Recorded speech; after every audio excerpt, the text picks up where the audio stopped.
del contexto económico de la UDP de Ingeniería Comercial y del Centro de Ingeniería Comercial, les doy la más cordial bienvenida a este seminario, que se titula Iniciativas para el análisis y diseño para la promoción de la equidad de género.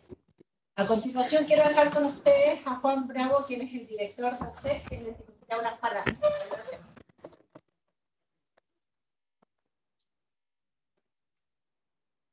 Hola, muy buenas tardes. Quiero agradecerles que nos estén acompañando hoy en esta actividad que se enmarca dentro del ciclo Empresa, Gobierno y Sociedad, que ustedes han visto que se ha desarrollado a lo largo de este año a través de una diversidad de temas, y hoy quisimos abordar las iniciativas para el análisis y diseño de políticas para promover la equidad de género, ¿ya?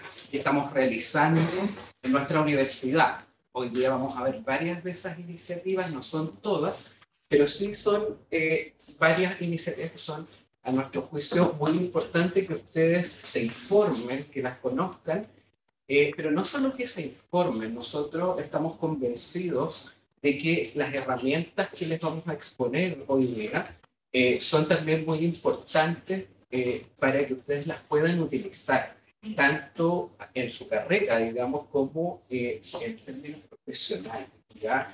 Hay muchas cosas de repente que cuesta difundir y que se conozcan, y por eso estas iniciativas de información y de difusión son tan importantes, ¿ya? Así que nosotros esperamos que al terminar esta actividad de hoy puedan contar con más herramientas que con las que entraron al inicio de esta actividad.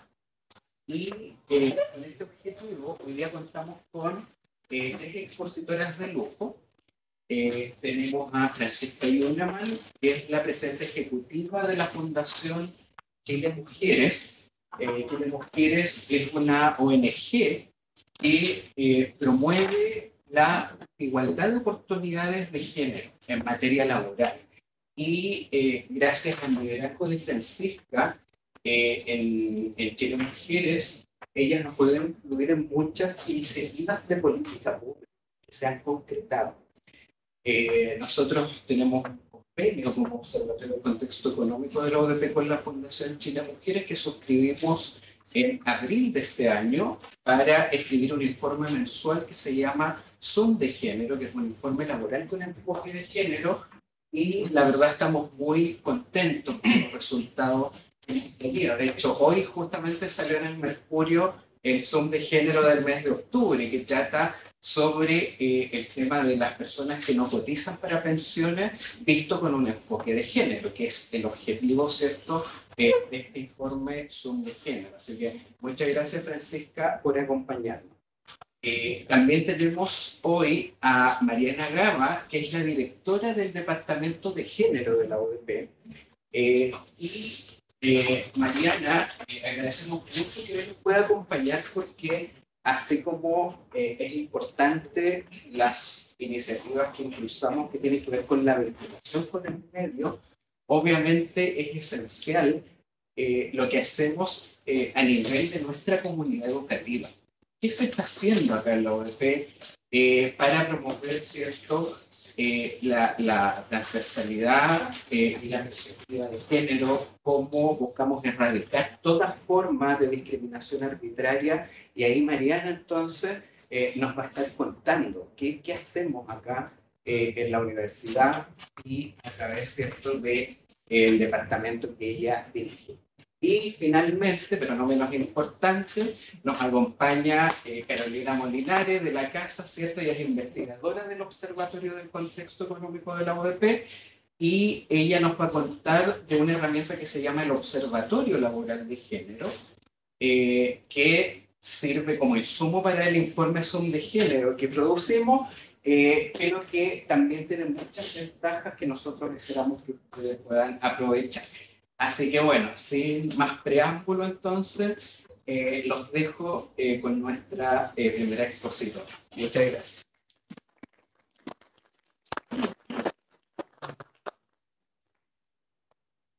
Hola a todos, hola a todas. Me alegra ver estar aquí. Lo que voy a exponer hoy día va a ser sobre un insumo que tenemos aquí en el OBSE, que es el Observatorio Laboral de Género. Pero este observatorio nace porque hay una desigualdad entre hombres y mujeres que responde a la asignación de roles que tienen, ¿cierto?, las mujeres y los hombres en la sociedad. Esto es algo que tiene una persistencia histórica y que por lo tanto es la motivación por la cual surge este observatorio. Esta asignación de roles genera diferencia entre hombres y mujeres, ¿cierto?, en distintos ámbitos o distintos aspectos. Uno de estos aspectos es el aspecto laboral, y eso es el enfoque que nosotros le estamos dando a este observatorio laboral de género. Esta desigualdad de las asignaciones de roles, ¿cierto?, que ya es algo cultural y que muchos de ustedes deben conocer o haber vivido, o que tal vez sus padres, madres, abuelas, etcétera, han vivido, responde, ¿cierto?, a esta, tiene esta implicancia en que la toma de decisiones laboral de las mujeres viene siendo una decisión más compleja, que completa, es una decisión más compleja que abarca diferentes aristas. Y estas aristas no solamente responden, ¿cierto?, al nivel educativo que tienen las mujeres, sino también a las responsabilidades de cuidado que tienen las mujeres en el hogar. Por lo tanto, dentro de los SEC se crea este observatorio con el fin de contribuir a la información con respecto a las desigualdades de género en el mundo laboral. Con respecto a este observatorio, que busca, ¿cierto?, este monitoreo a base de datos y de evidencia que da un respaldo a la existencia de estas desigualdades, el OSEC busca también aportar en lo que es el diseño de la política pública, ¿sí?, que sea en pro de la equidad. Este observatorio lo que hace es tener diferentes datos que recolecta desde el INE, que es una fuente pública, pero lo que nosotros trabajamos es darle un valor agregado a esta información que está disponible en el INE, creando indicadores a nivel más particular o niveles más desagregados. Entonces ahí un poco, después de la presentación, yo les voy a empezar a comentar cuáles son estos indicadores con los que nosotros trabajamos. Pero lo importante es que acá en el observatorio, que trabajamos con datos que son públicos, que están disponibles, es que procesamos esta información el mismo día que aparecen en la página web del INE para entregar indicadores que complementen la discusión con respecto a la desigualdad de género. Entonces, en ese sentido, tenemos información que ya está disponible. Las preguntas van al final. Es información que ya está disponible de forma simple, cómoda.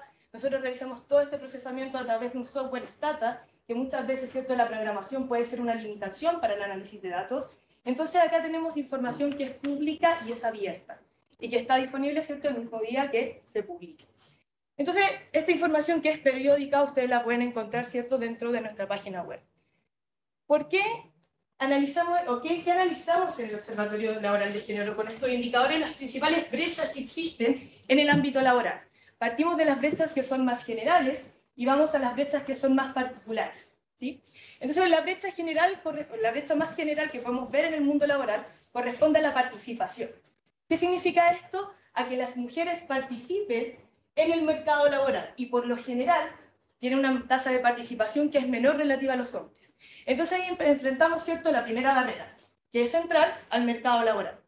Una vez que las mujeres entran al mercado laboral, se enfrentan a una segunda barrera o la segunda brecha, que es la inserción laboral. Efectivamente, una mujer que participa en el mundo laboral, que está buscando trabajo, se enfrenta a una barrera en que le cuesta más encontrar ese trabajo y por lo tanto emplearse. Y por lo tanto las mujeres tienen, en ese sentido, una tasa de desempleo que es mayor a la de los hombres.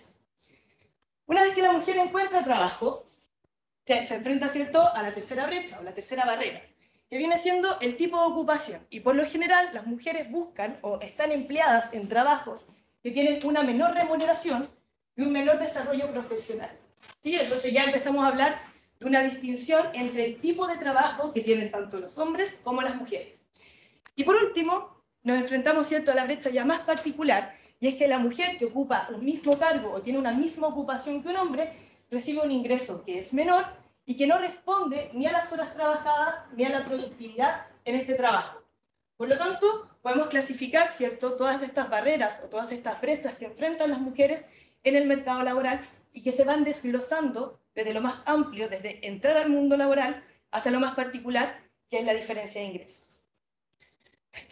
Estos son, a grandes rasgos, ¿cierto?, todos los indicadores. Aquí no me interesa que los lean todos en detalle, porque son muchos, pero lo que sí quiero mostrarles es dónde los pueden encontrar. Los indicadores están aquí en la página del OCDE. Si nos vamos a la pestaña de arriba, a la derecha, Observatorio Laboral de Género. Perfecto. Aquí está el repositorio de datos, que es este insumo de indicadores de género laboral que tiene el OCDE. Si nosotros vamos más abajo, ¿cierto? Lo primero que nos vamos a encontrar es el documento metodológico. Es la explicación económica de por qué se desarrollaron estos indicadores, ¿sí? Entonces, en ese sentido, los indicadores que nosotros proponemos como OSEC tienen la intención de desagregar y poder informar de manera más completa lo que es el mundo laboral, con una perspectiva de género. Entonces, en ese sentido, tienen el primer documento, que es el documento metodológico, que tiene 40 páginas, pero que explica, ¿cierto?, esta intuición económica detrás de los datos. Luego tenemos todo el set de indicadores. Ustedes se van a dar cuenta que es una fila, ¿cierto?, bastante larga de información, pero me interesa que vayamos revisando por qué, porque esto a ustedes, y ya que dado que la mayoría son estudiantes, ¿cierto?, les sirve no solamente para tener la información como un insumo que bueno, usted lo tiene, está ahí, sino que lo pueden ocupar para sus trabajos, para la investigación, para aquellos alumnos que, ¿cierto?, están en microeconomía y tienen que realizar un trabajo de investigación, o para aquellos alumnos que están en econometría también, o para aquellos alumnos de ingeniería en control de gestión. También pueden ocupar estos insumos y esta base de datos. Entonces, cuando ustedes quieran buscar información con respecto al mercado laboral, el Observatorio Laboral de Género es un buen insumo de datos. Entonces podemos ver, por ejemplo, ese, el de tasas. Perfecto. Si ustedes abren una base de datos, acá vamos a ver la situación laboral con respecto, ¿cierto?, hombres y mujeres, dependiendo del rol de proveedor o proveedora del hogar. Analizamos las tasas de los tres principales indicadores laborales más importantes, que es la tasa de participación, la tasa de ocupación y la tasa de desempleo. Entonces ya uno puede ver, si va, por ejemplo, a los datos más actuales, que son... Perfecto. Ahí uno puede ver que esta serie de tiempo, ¿cierto?, está desde el primer dato que está disponible en el INE, desde el trimestre de enero-marzo del 2010, hasta los datos más actualizados, que si uno baja... Ahí. Gracias, Mauricio. ¿Dónde? Más abajo, lo más abajo que puedas. No, no tanto, o sea... Ahí, no, ahí, perfecto. Aquí uno puede ver, ¿cierto?, que tiene la información disponible al último dato actualizado. Y podemos ver que existe, por ejemplo, lo que hablábamos de esta primera brecha, que era la brecha, ¿cierto?, de participación. ¿Qué vemos? Que existe para las mujeres una tasa de participación alrededor del 50%, pero para los hombres es del 70%. Aquí uno ya empieza a ver desagregada esta información, pero no solamente para el dato punta, que es el último dato encontrado, sino que para una serie de tiempos. Podemos ver la evolución en el tiempo de estos indicadores. ¿A la presentación? La siguiente diapositiva. Eso. Perfecto. Entonces, uno de los indicadores que vamos a encontrar dentro de este observatorio es el indicador del proveedor económico principal del hogar. Y el proveedor o la proveedora principal del hogar tiene la responsabilidad de ser el sostén económico de su hogar. Por lo tanto, el rol que cumple esa persona no es menor y por lo tanto, su inserción en el mundo laboral tampoco es un tema, ¿cierto?, que haya que tomar a la ligera, porque es la persona que está principalmente encargada de llevar los ingresos o los recursos a los hogares.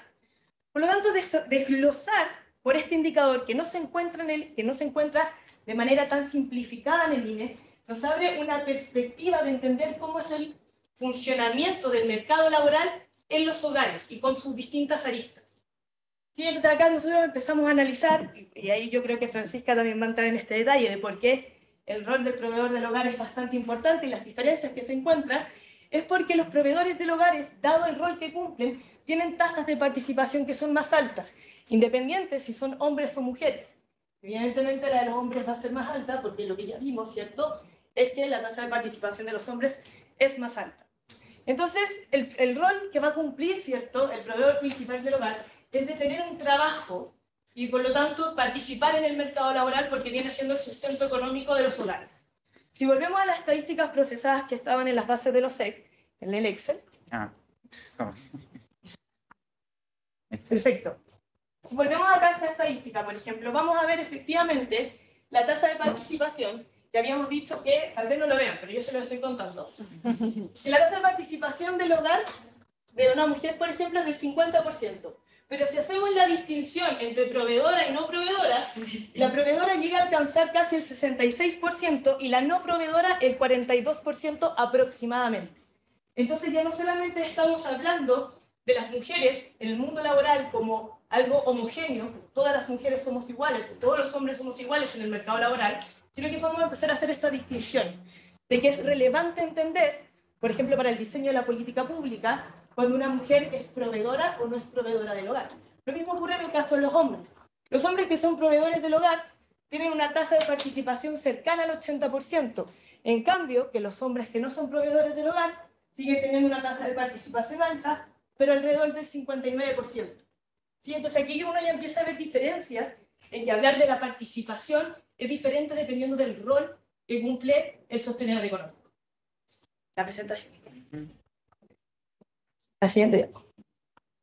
Entonces la pregunta que nos hicimos también, ¿cierto? dentro de los 6 y que con Chile Mujeres fuimos trabajando, es cuál es esta diferencia, pero si lo vemos con respecto, por ejemplo, a la pandemia.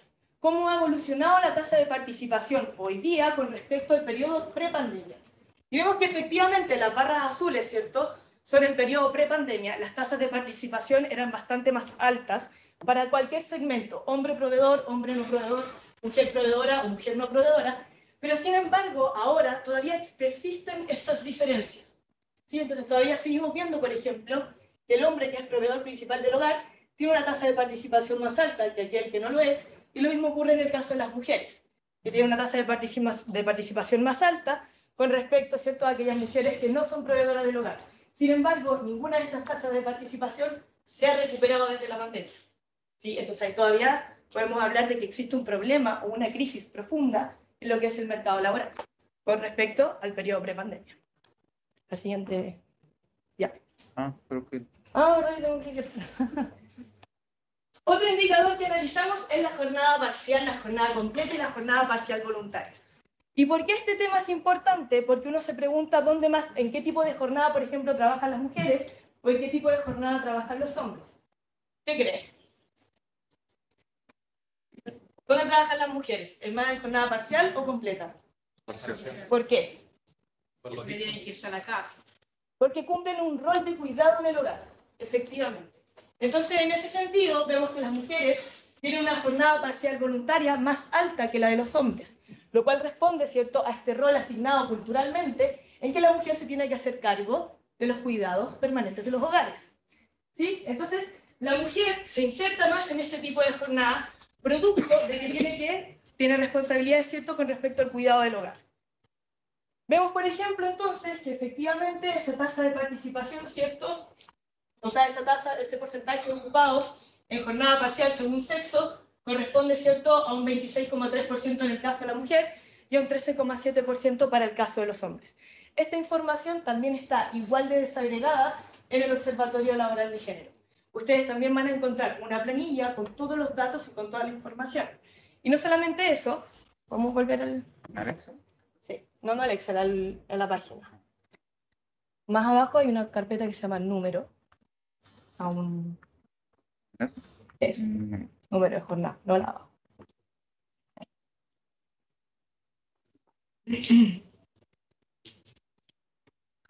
Entonces acá, ¿cierto?, podemos ver no solamente la tasa de personas que están ocupadas en jornada parcial, sino también el número. ¿Sí? Entonces acá tenemos, por ejemplo, todas las personas que están ocupadas en jornada completa, en jornada parcial voluntaria y en jornada parcial involuntaria, así como los porcentajes y de nuevo, ¿cierto?, la serie histórica, la línea de tiempo, en que nosotros podemos ver cómo van evolucionando estos datos. Perfecto. Pues ahí ustedes, ¿cierto?, pueden revisar esta información. Ahora la PPT. Mauricio, gracias. Sí, tranquilo. Ok, indicadores del teletrabajo. Entonces, el teletrabajo, ¿por qué? El teletrabajo ha existido desde antes de la pandemia. La cosa es, o el problema, ¿cierto?, o la situación que ocurrió, fue que efectivamente con la pandemia se potenció. ¿Por qué? Porque no podíamos salir de la casa, teníamos que quedarnos trabajando desde los hogares, ¿cierto? Y muchas empresas optaron por esta modalidad para que sus trabajadores y sus trabajadoras pudieran continuar trabajando, ¿cierto? Entonces, el teletrabajo, que es una medida que ya existía para algunos empleos bastante específicos, en la pandemia se potenció. Y uno pensaría que el teletrabajo, ¿cierto? La frase que escuchábamos, que el teletrabajo llegó para quedarse. Sí, pero para algunos sectores o algunos empleos bastante específicos.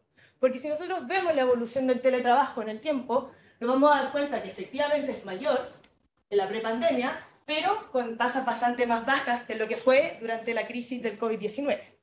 Entonces, en ese sentido, queremos ver esta evolución del teletrabajo, pero también nos importa ver, ¿cierto?, cómo es el teletrabajo de acuerdo a los hombres y las mujeres. ¿Ustedes creen que son iguales o distintos? Distintos. ¿Por qué? Por el mismo rol de la mujer que deben estar en el hogar. Por el mismo rol de la mujer, exacto, porque la mujer busca trabajos que compatibilicen el rol, ¿cierto?, de quedarse cuidando el hogar, de cuidar a los niños, de cuidar a una persona tal vez que esté enferma, etcétera, etcétera, para poder seguir trabajando. Entonces, en ese sentido, nosotros también vamos a encontrar diferencias en lo que es la proporción de personas, ¿cierto?, que trabajan, o el porcentaje de asalariados que trabajan en esta modalidad del teletrabajo entre hombres y mujeres.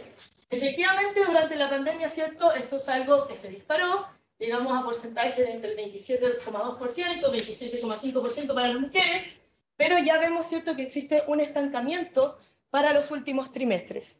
Y este estancamiento es producto de lo mismo, de que la vuelta a la normalidad, ¿cierto?, hizo que algunos trabajos volvieran a una estructura presencial o semipresencial, pero ya no con las mismas cifras que teníamos durante la pandemia. Sin embargo, todavía vemos esta persistencia de que son las mujeres efectivamente las que prefieren este tipo de trabajos, y uno cuando hace el análisis o se pregunta, ¿cierto?, ¿por qué ocurre esto?, volvemos, ¿cierto?, al mismo problema que partió con la motivación de este observatorio de género, que es entender que hay una asignación de roles histórica y que todavía persiste en nuestro tiempo. Sin embargo, esto obviamente ha evolucionado, se ha concientizado, uno empieza ya a tener más discusiones sobre los aspectos laborales de género, ¿cierto? Está este mismo seminario, lo mismo, para abrir esta discusión, pero todavía vemos que existen, ¿cierto?, y persisten en el tiempo estas diferencias y que responden principalmente a la asignación de rol. Estos datos, ¿cierto?, también los pueden encontrar en el Observatorio Laboral de Género. Los invito a todas y a todas, especialmente a mis alumnos que están acá, a que revisen esto. Vean si les sirve para alguno de sus trabajos. Pero ya esto es información que ustedes tienen disponible, ¿sí? Es información que está desagregada, es información que ya está trabajada, no tienen esta barrera de tener que programarlo ustedes porque está listo. Y lo bueno de esto es que sirve como insumo a lo que ahora va a explicar Francisca, que es el Zoom de género. Este Zoom de género, para lo que también, ¿cierto?, existe este observatorio, es porque busca ayudar o complementar la discusión de la política pública en pro de la equidad de género. Muchas gracias.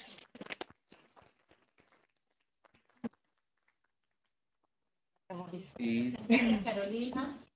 Después vamos a tener, como dijo ella, la rueda de preguntas, vamos a invitar a las tres expositoras a pasar adelante. Ahora quiero dejar con usted a Francisca. Muchas gracias, Maca. Ahí está la...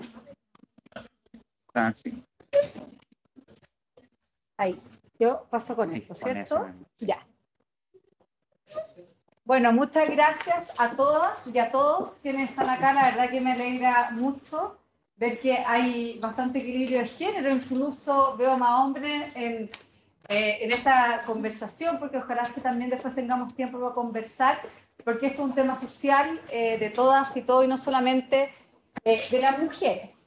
Y les voy a contar un poquitito de lo que es Chile Mujeres. Nosotros somos una fundación sin fines de lucro que trabajamos, o sea, al ser fundación somos intrínsecamente sin fines de lucro, por lo tanto una redundancia, pero trabajamos por las oportunidades laborales de las mujeres en nuestro país, porque nosotros tenemos la convicción de que no hay forma de que la mujer tenga el ejercicio de su plena libertad y de su plena dignidad mientras no logremos el trabajo remunerado para las mujeres en las mismas condiciones, con los mismos derechos y oportunidades que con respecto a los hombres. Y para esto, nosotros lo que hacemos es trabajar políticas públicas y políticas empresariales. Algunas políticas públicas de las cuales nosotros hemos participado, hemos impulsado o bien hemos aportado son los pactos de adaptabilidad para trabajadores con responsabilidades familiares que están en nuestro Código del Trabajo. La Fundación nace con esta propuesta de política pública.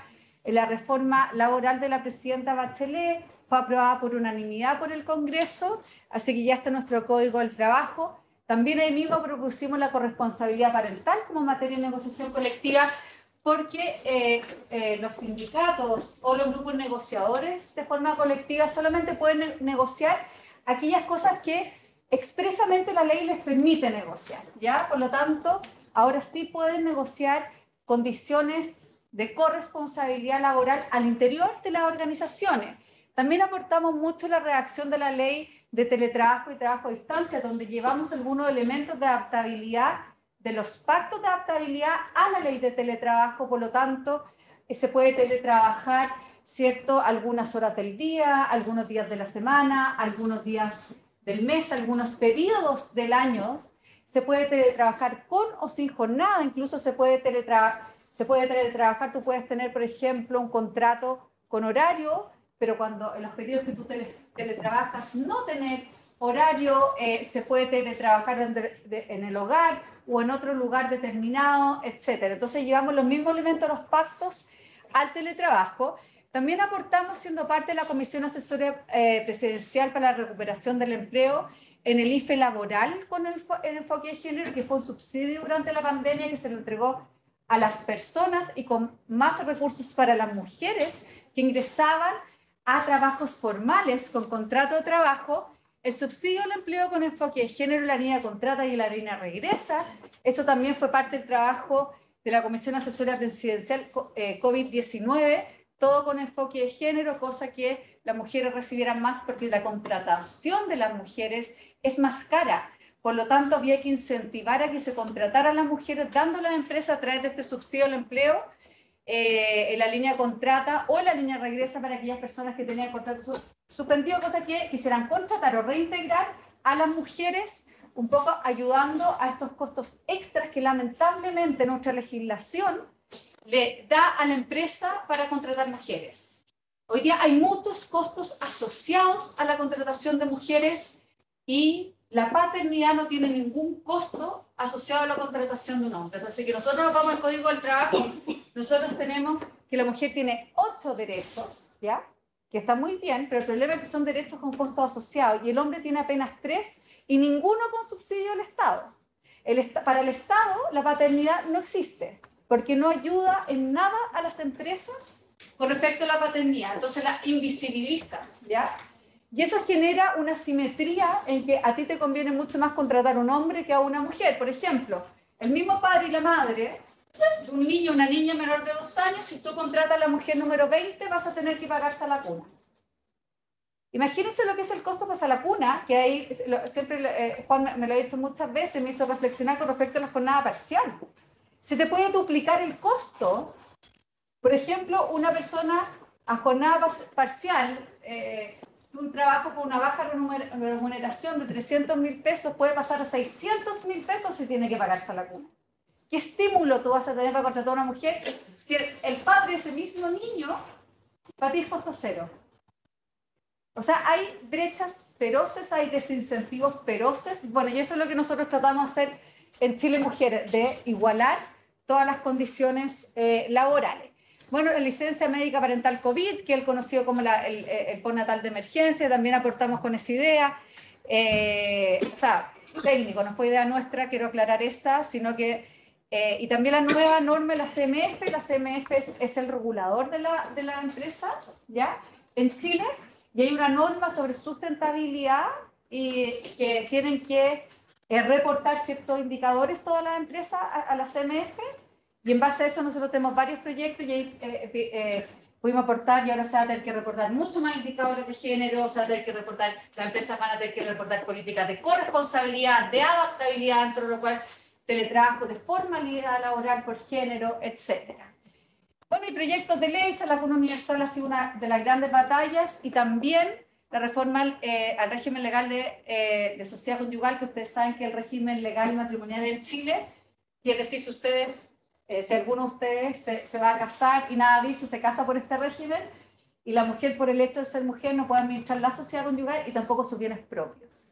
salvo aquellos que hayan adquirido su trabajo. Por ejemplo, si tenían, no sé, por ejemplo, un departamento de soltera, ya no lo va a poder vender sola una vez casada, sino que va a tener que recurrir con el marido, cosa que hay una declaración implícita de la incapacidad relativa de la mujer casada aún en nuestro Código Civil. Bueno, entonces, algunos proyectos tenemos Redactiva, que es una comunidad de empresas comprometida con la igualdad de género, la diversidad y la inclusión. Después tenemos el Premio Impulsa, que premiamos a las empresas con mejores indicadores de género, datos duros, públicos. Acá la empresa nos postula, nosotros la estudiamos. Tenemos un montón de manuales para empresas que ustedes pueden descargar también de nuestra página web. Todo lo que yo les voy a mostrar de manual, etcétera, todo se puede descargar de chilemujeres.cl de forma gratuita. Tenemos dos manuales de corresponsabilidad, adaptabilidad, prevención y sanción del acoso, selección sin sesgo, teletrabajo, cómo gestionar indicadores de género, todo esto para empresas. Tenemos reporte de indicadores de género de empresas en Chile junto con el Ministerio de la Mujer. Este año se sube el Ministerio de Hacienda, el Ministerio de Economía, que visibilizamos todos los indicadores de género en todas las empresas de Chile que reportan a la CMF agrupadas por rubro. Hacemos algunos estudios, este lo lanzamos en junio, que es el modelo de diversidad de los directorios, y acá viene el proyecto Estrella Chile Mujeres, que este fue como el regalo de este año, que fue Zoom de Género. Zoom de Género, me llama Juan y me dice Francisca, y ya sabía que habían lanzado el observatorio, ¿cierto?, de género dentro de OSEC, y me dice, nos gustaría hacer un informe con ustedes. Y yo le dije, pero Juan, ¿de qué te sirve hacerlo con nosotros si ustedes van a levantar todos los datos? Entonces Juan me dice, no, porque te aportan en políticas públicas y tienen la visión y el enfoque de género, etcétera. Y ahí empezamos con la construcción. Y la verdad es que siento que hicimos ahí un trabajo, aportamos más de lo que yo pensé que íbamos a aportar, bueno, ¿no? Pero yo no pensé que íbamos a hacer, pero ahí uno va construyendo y uno se da cuenta que efectivamente siempre los trabajos colaborativos son muy, muy bonitos, y ahí con Caro, que estamos todos los meses, y destacar no solamente su extraordinaria rigurosidad y profesionalismo, sino su enorme calidad humana. Así que es un regalo estar trabajando con usted. Bueno, y ¿qué hace Zoom de Género? Es justamente lo que decía Caro, es un informe laboral mensual con enfoque de género. ¿Por qué? Porque, como contaba Caro, cuando tú haces un zoom sobre ciertas realidades o ciertos grupos, lo que te muestra son realidades muy distintas, ¿ya? Por ejemplo, como contaba Caro, si uno se va a la mujer en general, uno ve que todavía hay un rezago con respecto a la recuperación de los empleos a los niveles prepandemia. Pero ¿qué pasa si es que se hace este zoom según si las mujeres son proveedoras o no proveedoras principal del hogar? Tú tienes que, corrígeme Juan, porque yo soy abogada, así que estoy como exenta de la rigurosidad exacta de las comas con los números por esta vez. Bueno, y ahí uno ve que más de un 20% de las que son, o sea, las proveedoras principales del hogar han recuperado, son del 20% de los niveles de pandemia. En cambio, las que no son proveedoras están rezagadas en un 15%. Entonces son no solamente los recuperados, sino que están muy por sobre los niveles de pandemia, y otros, en cambio, están muy rezagadas. Entonces, ¿qué es lo que pasa? Que esto te ayuda a focalizar las políticas públicas, porque generar políticas públicas iguales para las mujeres que son proveedoras frente a aquellas que no son proveedoras no tiene ningún sentido. Y ahí también lo que nosotros hicimos fue, veamos cómo están según la presencia de niños y niñas en edad preescolar, pero no solamente en edad preescolar, sino que dividámoslo hasta los 3 años, porque hasta los 2 años, ¿cierto?, se paga esa lacuna que encarece la contratación de mujeres por el artículo 203 del Código del Trabajo, y veámoslo hasta los 5 años. Y después, aquellos que no tienen presencia de niños o niñas en edad preescolar. ¿Y qué nos encontramos? Nos encontramos en el primer Zoom que el único grupo que había recuperado el empleo eran a los niveles prepandemia, eran los hombres sin presencia de niños o niñas en edad preescolar. ¿Qué nos encontramos ahora en el 7º mes? Que todo el rezago en la recuperación del empleo a los niveles prepandemia está en hombres y mujeres con niños o niñas en edad preescolar. Es decir, aquellos hogares donde no hay niños y niñas en edad preescolar ya recuperaron los niveles prepandemia. Por lo tanto, si nosotros queremos ejercer políticas públicas o políticas empresariales para atraer, ¿cierto? Y para darle oportunidad a las personas que no han logrado recuperarse laboralmente en la pandemia, tenemos que hacer acciones a ese grupo determinado. Usted tiene, usted no tiene niños o niñas en edad preescolar. Ese es el grupo. Y aún más rezagados si son menores de 3 años, que están afectados por esta ley de salacuna que te obliga a partir de la mujer número 20 tener o pagar salacuna. También nos llamó la atención, por ejemplo, en este descubrimiento, en este análisis, que los hombres estaban también rezagados con respecto a mujeres. Tenemos un 21, algo por ciento rezagado a las mujeres y un 18, Juan, si no me equivoco, rezagado a los hombres. Eso afecta a toda la familia. Tenemos más de 100.000 hombres y mujeres rezagados, o sea, 100.000 hombres y 100.000, más de 100.000 hombres y más de 100.000 mujeres rezagados. De hecho, no tengo el número exacto ahí en un papelito, después se los doy. Pero es mucho. O sea, tenemos 200 y tantos mil hombres y mujeres con niños y edad preescolar rezagados en el hogar. Estoy siendo súper rigurosa, no estoy hablando de padre y madre. Cuando ahí me dicen, no son necesariamente padre y madre, pero principalmente debe ser padre y madre. Bueno, entonces ahí nosotros vamos haciendo este análisis, vamos haciendo esto, y eso no ha ayudado mucho, porque por ejemplo, para la discusión del proyecto de ley de salacuna, que nosotros siempre sabíamos que ese era el grupo que más problemas tenía para la contratación, que ese era el grupo que menos ibas a querer contratar, que es el grupo que más apoyo de redes de cuidado y por lo tanto de oferta de salacuna necesitaban, nosotros lo estamos probando ahora con esto. Y olvídense lo que es ir a reuniones con ministras, con ministros, con subsecretarios, subsecretarios, y mostrarles estas cifras. Ya no está en discusión la necesidad, porque tenemos los números que nos apoyan. Entonces, bueno, acá nosotros cómo estructuramos el Zoom de género. Primero, en el foco nosotros ponemos los principales hallazgos del mes escrito. Después desarrollamos específicamente el tema del mes, porque todos los meses lo que hacemos es establecer ciertos temas, o sea, ciertos indicadores, ¿cierto?, que vamos evaluando todos los meses, que son exactamente iguales, pero mes a mes vamos cambiando un tema específico. Yo les voy a mostrar cuáles han sido los temas de cada mes. Entonces, así el Zoom de género tiene una novedad, por una parte, y por otra parte, mantiene, ¿cierto?, una permanencia que nos permite ir analizando la evolución y la comparación. Hacemos recomendaciones de políticas públicas y también empresariales, cuando vemos que se deben hacer recomendaciones de políticas empresariales. Y bueno, y acá ya pasamos a los principales indicadores. Es que esto es lo permanente que tiene todos los meses. Entonces, con respecto a lo permanente, nosotros ahí vemos la variación con respecto a los niveles prepandemia, todo con estas divisiones que hemos hablado tanto, que Caro lo precisó también. Después vemos las brechas de género, la tasa de ocupación, y esto no es tanta elaboración, pero era súper importante que nuestro instrumento, nuestro Zoom de género, tuviera todos los datos que la gente necesita. O sea, decir, necesito un dato de participación, ocupación, cualquier dato laboral estuviera acá. Por lo tanto, dijimos, hay ciertas cosas más básicas que también tenemos que mantener. Entonces, por eso, la tasa de ocupación, el desempleo, la tasa de participación, y todo siempre dando el dato de hombre, dando el dato de la mujer y dando la brecha. Brecha entre mujeres, lo mismo si son proveedoras, si no son proveedoras, el tema de los niños, y en fin, ustedes van viendo acá los inactivos por razones familiares, y esto es súper interesante porque prácticamente todas las personas que están inactivas por razones familiares son mujeres.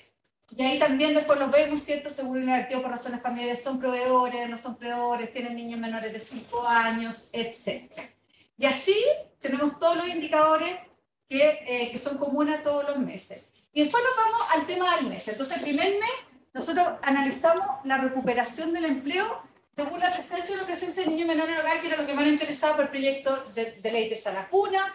Acá mostramos este rezago súper grande en este grupo, que lo que hicimos entonces es insistir en el Zoom y en los medios, ¿cierto?, de comunicación que nos contactan, es decir, mira, acá estamos evidenciando la necesidad de esta reforma y la necesidad de la salacuna universal. Después, en el segundo Zoom, vimos la recuperación del empleo según tipo de jornada y vimos que los empleos en pandemia se habían recuperado principalmente a jornada parcial, cosa que es súper rara, porque antes de la pandemia teníamos como un 14%, si no me equivoco, de jornadas parciales. Y la recuperación había estado en jornada parcial. Entonces nosotros vimos que había una necesidad de trabajos más flexibles, había una necesidad, una demanda de las personas, y frente a la escasez de personas, la empresa había tenido que ofrecer estos trabajos alternativos de jornada parcial. Entonces, obviamente ahí la recomendación está que esto también es baja de ingreso, porque tú ganas la mitad, una jornada completa. Entonces nuestra recomendación ese mes fue, oiga, por favor, ofrezcan otras alternativas de adaptabilidad, súper bien que se ofrezca jornada parcial. Nosotros siempre como Chile Mujeres hemos promovido mucho la jornada parcial cuando las personas sí lo necesitan. Pero no, entonces ahí, oiga, ofrezcan los pactos de adaptabilidad, vean la alternativa de teletrabajo, cosas que le permitan tener sueldo completo, ¿ya? Bueno, después tenemos en el sub número 3, vimos la informalidad laboral, y ese mes fue impresionante porque vimos que 8 de cada 10 trabajos obtenidos por mujeres eran informales en ese periodo que analizó el sub de género. 8 de cada 10. Entonces, esto la verdad que generó mucho impacto. Obviamente acá, recomendación, volvemos al 203, problemas estructurales, encarecimiento de la contratación, desincentivo de la contratación, por lo tanto, desincentivo de la formalidad. Después acá nos metimos al teletrabajo, ahí la Caro ya habló. Acá hicimos mucha política, recomendación de política empresarial con respecto al teletrabajo para que no demanden la presencialidad total. A finales de diciembre se termina la obligación de la empresa a tener que ofrecer teletrabajo a los padres y madres con niños y niñas en edad preescolar, por ejemplo. Entonces nosotros estamos diciendo, oiga, ojo, no demande la presencialidad total y absoluta, si que las personas necesitan seguir teletrabajando con la parcial. Nosotros promovemos mucho como Chile Mujeres el teletrabajo parcial, ojalá no total, salvo excepciones por necesidad de las personas.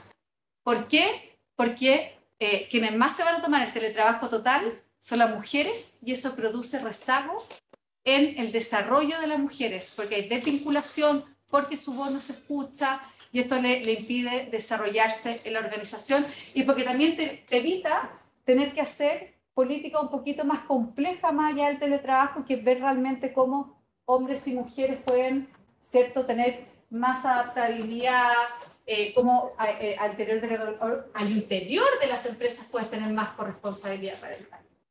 Entonces es un tema que puede ser muy simple, pero a la vez en el largo plazo, en el mediano y largo plazo va a ser malo para el desarrollo de las mujeres, pero siempre el trabajo parcial, de todas maneras, y para hombres y para mujeres de igual manera. En el sub número 5 vimos la brecha de ingreso, según las características. O sea, vimos cómo estaba la brecha de ingreso entre hombres y mujeres, más allá si tú eres hombre o mujer. Y acá nos dimos cuenta que en los trabajos informales, la brecha de ingresos, lo que ganan las personas, alcanzaba un 30% versus un 18% en los trabajos formales. Por lo tanto, la formalidad es una protección frente a la brecha de ingresos. Y la informalidad es un estímulo a mayor brecha de ingresos. Y acá ya hicimos un seminario, en un encuentro que hicimos en Reactiva, ahí con Juan, que esto fue bien sorprendente, porque fue la ministra del Trabajo, fue el subsecretario del Trabajo. Siempre va uno o al otro. Pero fue tanto lo que les interesó este tema y fue tanto lo que les interesó lo que nosotros pudimos ver en la brecha de ingreso según formalidad, según presencia o no presencia de niños menores o niñas menores en el hogar, según si eres proveedor o proveedora principal del hogar o no, etcétera, que se hizo un seminario, lo vieron 19.000 personas, lo cubrió el diario La Tercera Pulso, y ahí fue un gran momento de Zoom de género. Número 6, que este fue el penúltimo, vimos el rezago de la recuperación en los trabajos de casa particular, ¿ya? Las trabajadoras de casa particular, y no digo las y los trabajadores de casa particular porque son principalmente mujeres, están de los grupos más rezagados de la recuperación del empleo, sobre todo aquellos que trabajan lo que se llama puertas adentro, ¿ya? Entonces, ahí nosotros las recomendaciones de este Zoom fue justamente, nos metimos ahí con la ley de 40 horas para que dé más adaptabilidad a los descansos que se le está agregando a la ley de 40 horas a los trabajadores de casa particular para que puedan ir a su región y a sus países. porque vimos que había un trabajo concentrado en la región metropolitana y en ciertas comunas de la región metropolitana, pero la gente no vive, los trabajadores de casa particular en la región metropolitana, las que están puerta adentro, si no viven en regiones o en otros países, y necesitamos más tiempo juntos para que puedan, ¿cierto?, ir a ver a su familia a esos lugares donde no viven. Y finalmente, bueno, acá también siempre también obviamente hay cobertura de prensa. Y ahora, lo que contó Juan al principio, vimos cuáles son los que no cotizan, ¿ya? Y ahí lo que nosotros vimos en este Zoom es que claramente el trabajo dependiente es la gran herramienta para que la gente cotice. O sea, cuando tú contratas a alguien, le haces cotizaciones. En cambio, vimos que sobre el 90% de los independientes no están cotizando. Entonces, hay la tarea, leer hoy día el diario El Mercurio, descargar este Zoom.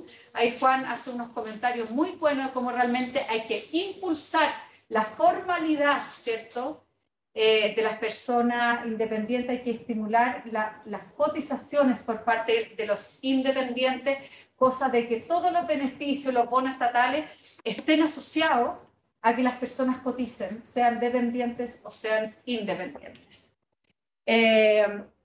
Bueno, y yo quiero terminar esta exposición con una reflexión de este mismo Zoom.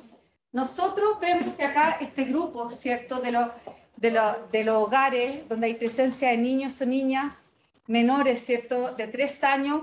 Acá están los números exactos: 105.240 mujeres y también más de 105.030 hombres. O sea, tenemos prácticamente el mismo número de hombres y mujeres que están rezagados cuando hay niños o niñas menores de 3 años en el hogar. O sea, más de 200.000 hogares en el fondo que tienen, ¿cierto?, a un hombre o una mujer rezagado.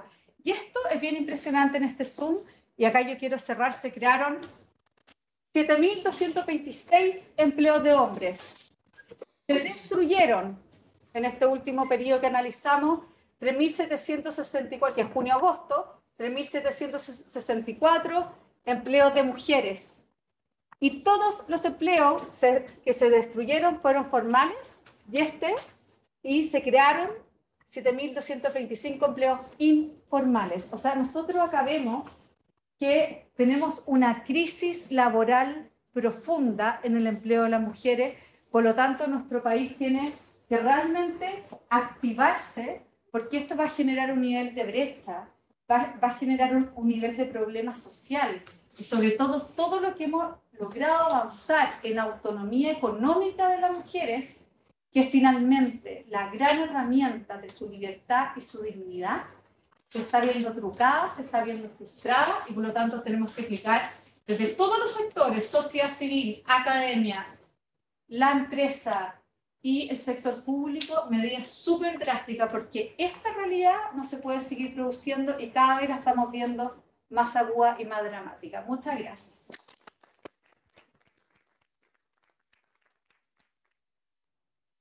Gracias, Francisco, por la presentación. Invitamos a Mariana Gaba, ella es directora de la UDT, quien dará su presentación, y luego vamos a tener la rueda de prensa. Gracias, Macarena.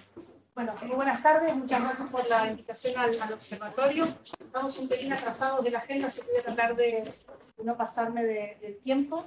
Si quiero celularles, porque tomé nota de algunas cuestiones que compartieron las colegas, no tenía cuaderno, así que es eso, estoy chequeando. Bueno, a ver, yo soy psicóloga, ¿sí? Así que creo que hicimos un pasaje interesante desde la economía, los datos y algunas informaciones muy interesantes que compartió Francisca de las políticas públicas.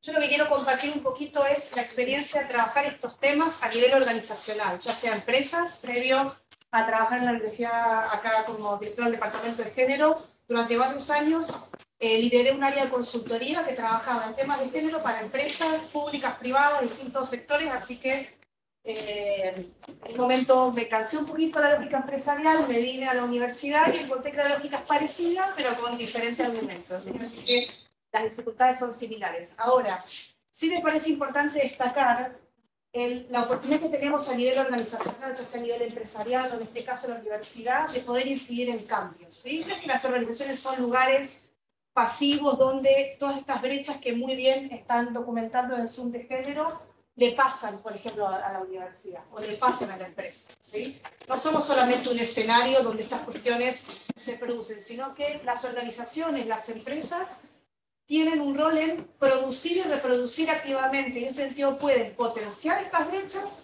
o pueden, por supuesto, disminuirlas. ¿Sí? Pues tenemos la oportunidad de hacer un aporte para esta transformación y yo diría que este proyecto de transformación es un proyecto feminista. Y es una palabra que no es muy habitual en el mundo organizacional, pero básicamente cuando nosotros analizamos una perspectiva donde problematizamos, criticamos y vemos que hay relaciones desiguales de poder entre los géneros que redundan en una serie de consecuencias para varones y para mujeres, si lo pensamos por lo menos para partir en términos más binarios, estamos trabajando en un proyecto feminista cuando buscamos transformar esas relaciones en aspectos más igualitarios. ¿Sí? Así que no hay que tenerle miedo, por lo menos desde mi punto de vista, a pensar que todo esto que estamos haciendo tiene que ver con un proyecto feminista de transformación y en un horizonte de igualdad. El desafío que tenemos cuando pensamos en qué datos medimos, cómo los presentamos, cómo los cruzamos, ¿no? Cómo, según cómo vamos abriendo las categorías, podemos ir eliminando distintas áreas de problematización, es que tenemos un desafío muy concreto, y es que, por lo menos en este caso, en líneas de género, pero sabemos que hay otras categorías que también se van acumulando y cruzando en privilegios, que tenemos un desafío, ¿sí?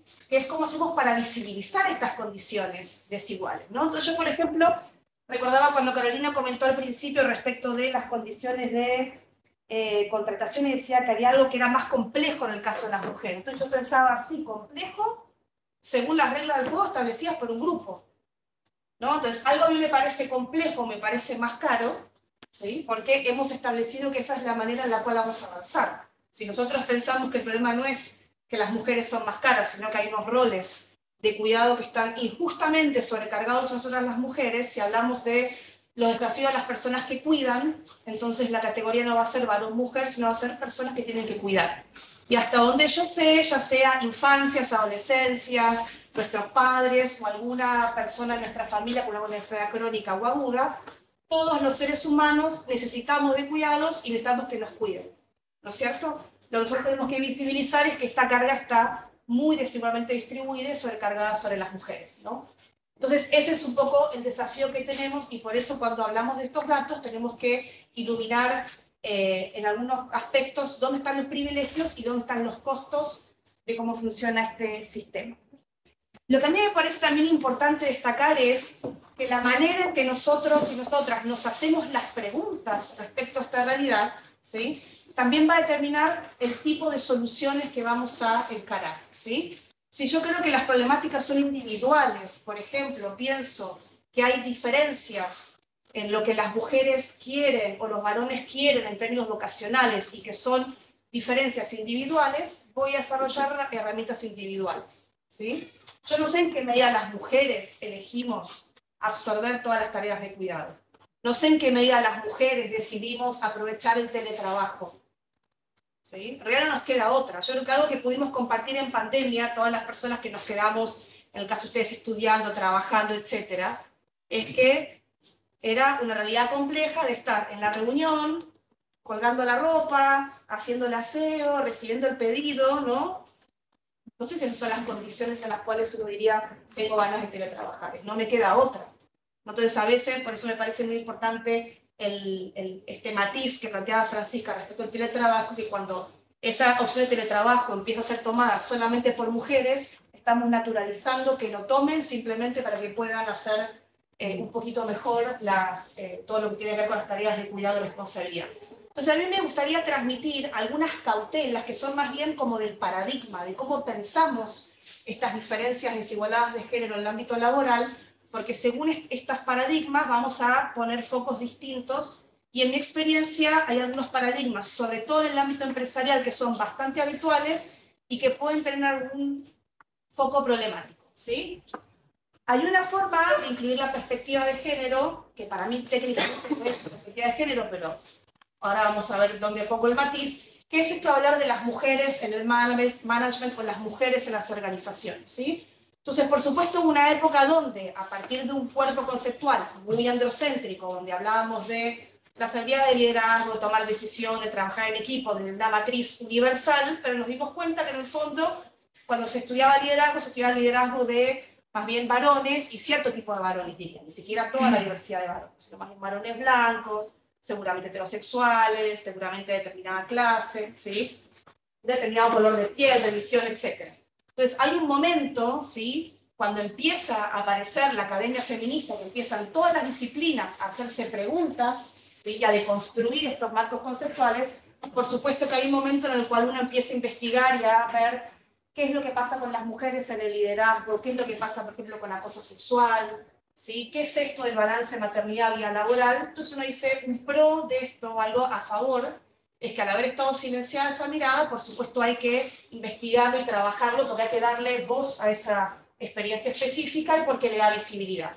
¿En qué me parece a mí que hay que tener ojo? ¿Sí? No confundir hablar de mujeres con perspectiva de género, ¿sí? Hablar de mujeres o hablar de varones o contar mujeres y varones no es necesariamente perspectiva de género. Tengo que incluir siempre una mirada que problematice esa desigualdad y no que la naturalice, ¿no? Entonces, voy a dar un ejemplo quizás muy ingenuo, pero asumir que la carga de cuidados es por esencia femenina, porque así ha sido, o quizás por alguna teoría vinculada con la maternidad, o el instinto, o es que a las mujeres les gusta cuidar, y entonces diseñar políticas que faciliten eso solo para ellas y no para ellos, no es perspectiva de género, ¿sí? Lo cual no quiere decir que cuando uno saca la foto y ve que somos nosotras las que estamos a cargo de esas tareas de cuidado y de trabajo doméstico y de cuidado, que políticas de corto plazo no alineen esa doble jornada. Eso por supuesto. Pero pan para hoy, hambre para mañana, ¿no? Entonces, al mismo tiempo, hay que potenciar políticas de corresponsabilidad que le hablen a los varones, porque aparte hay un montón de varones que quieren cuidar y quieren tener tiempo libre, quieren ir al médico, quieren tener tiempo para esparcimiento y no lo están pudiendo tener porque no hay políticas específicas, o aunque las haya, como me ha pasado en varios talleres que he dado, que hay gerentes de alto nivel que me han dicho, con mis 4 hijos nunca me tomé los 5 días de parental que tenía por ley en Chile, creo que son 5, el mínimo que dice la ley, porque mi jefe nunca se los tomó. Entonces, aunque técnicamente lo podía hacer, su cultura organizacional le enviaba el mensaje que eso no era algo que los varones podrían hacer, ¿no? Y por otro lado, porque los varones también tienen género. No son solamente las mujeres, ¿no? Todos estamos atravesados y construidos por estereotipos de género, creencias, ¿sí?, que nos asignan estos roles, como decía Carolina, pero nosotros tenemos que pensar en que quién asigna esos roles, ¿sí?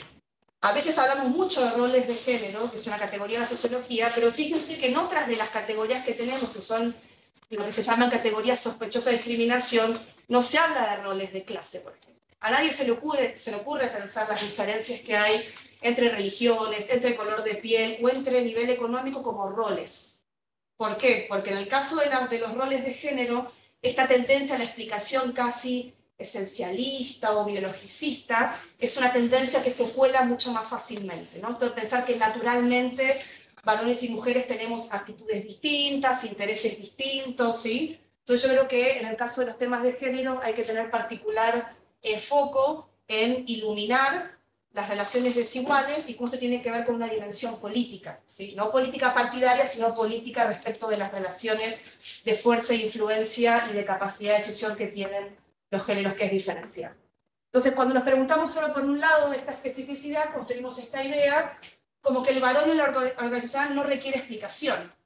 Entonces, la contratación del varón no requiere explicación porque es la que es, pero la de la mujer, que es más compleja, requiere explicación. La requiere, ¿sí? Pero al mismo tiempo hay que preguntarnos por qué el modelo no se cuestiona. Entonces, algo complejo en relación a otra cosa. No sé si me explico, no siempre es relacionado. Entonces hay que tener siempre esa perspectiva ahí presente. Otra perspectiva que es bastante habitual en el ámbito empresarial, sobre todo, es lo que yo llamo la contribución especial, ¿no? En esto de la ausencia de las mujeres, particularmente en algunos campos disciplinares, pero también de pronto en los puestos de mayor liderazgo o toma de decisión. Al haber menos mujeres, también hay bastantes nociones de que de pronto no habría las habilidades suficientes, o le falta la experiencia, o las actitudes. Entonces, uno de los argumentos que se escucha tiene que ver con esto de que, bueno, que en realidad las mujeres aportamos algo distinto. Entonces, si los varones son de pronto, no sé, más competitivos, más racionales, más fríos, las mujeres aportamos esa dosis de calidez, de conciliación. Entonces, a mí me da la impresión que eso es como la especie de la teoría de la media naranja del amor romántico en el ámbito laboral, ¿no? Entonces, me da la impresión que lo interesante de esta perspectiva es que lo que uno hace es desafiar esta idea que lo valorado, lo valioso en el ámbito del trabajo solamente son una serie de características que por estereotipo tenemos asociado a la masculinidad. Entonces, lo que está diciendo es que en realidad en el ámbito laboral se ponen en juego un montón de habilidades y competencias que mismo varones y mujeres ejercitamos. Sin embargo, hay algunos, ¿sí?, que son vistos como menos importantes, o inclusive en algunos casos diría sobre todo respecto a la emocionalidad, que está muy considerada como algo típico de las mujeres, más bien como una falencia, ¿no? Como que mostrar emocionalidad es un signo de debilidad. Entonces yo creo que por un lado esta perspectiva de que la racional para incorporar más mujeres, la racional para pensar políticas específicas en una organización, para aumentar la dotación de mujeres, para que más mujeres lleguen a puestos de decisión, tiene que ver con esta idea de que aportamos algo especial. Y yo no necesito aportar algo especial. Yo tengo mis capacidades, mis características, ¿no? Entonces es interesante que el paradigma plantee que yo tengo que aportar algo especial como mujer, y a Juan se le va a pedir que aporte algo especial con la profesión que tiene. Nadie le va a pedir que aporte algo especial como varón. ¿Me explico? Entonces es muy importante tener eso de alguna manera presente, ¿no? Y por otro lado, yo creo que también esto cae en la lógica de la inversión, ¿no? De la lógica. Pensemos que nosotros tenemos una serie de características asociadas estereotipadamente a lo masculino que parece que son más valiosas en el ámbito laboral, y que las características de lo femenino son importantes, pero para el trabajo doméstico, para los cuidados, y no tanto en la lógica del ámbito de lo público. Entonces, esta perspectiva parece que da un poco vuelta, pero sin embargo, en el fondo sigue asumiendo que estas habilidades se distribuyen de manera diferencial entre los géneros, lo cual yo lo cuestionaría con bastante fuerza. Y porque lo más importante para mí es que el camino para poder avanzar en transformar, ¿sí?, no es seguir asumiendo que hay habilidades diferentes y lo que hay que hacer es saber valorarlas, sino cuestionar esa asignación tan fuerte y tan asumida como algo incuestionable de que hay diferencias intrínsecas entre varones y mujeres. Por supuesto que las formas en las cuales crecemos, nos crían, potencian e inhiben el ejercicio y la práctica de habilidades, ¿sí? A los varones se les inhiben un montón de cosas, ¿no? Se les inhibe, por ejemplo, desde muy temprana edad, si se golpean y se rompen una pierna y se aguantan el llanto, ¿qué le dicen los del entorno? Muy bien, qué valiente, ¿no? Entonces hay un refuerzo del no mostrar debilidad, del no mostrar que te duele, cuando claramente lo que le acaba de pasar le duele. Entonces hay una estimulación de habilidades diferencial por género y una prohibición, ¿sí?, de practicar, poner en juego o demostrar determinadas características. Y esto se traduce también y tiene impacto en el mundo laboral. Lo que nosotros tenemos que pensar es, para poder pensar cómo aplicamos todas estas políticas y la lectura de todos estos datos que estuvimos viendo hoy, pensemos que las organizaciones están inherentemente generizadas. No es que hay una organización y yo le agrego género a través de algunos datos, sino que las organizaciones se han creado, ¿sí?, por y desde el género.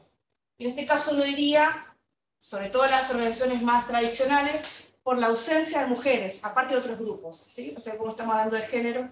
Entonces hay una creación estructural de las instituciones con la ausencia de las mujeres. Nosotros vamos, salvo el caso de la familia, que es la única institución en la cual hemos estado siempre presentes. Si nosotros vamos a la historia, vamos a ver que tanto en el acceso a la educación, a los diferentes niveles, en muchos casos la posibilidad de poder trabajar, porque en algún momento había que pedirle permiso al marido o al padre para poder hacerlo.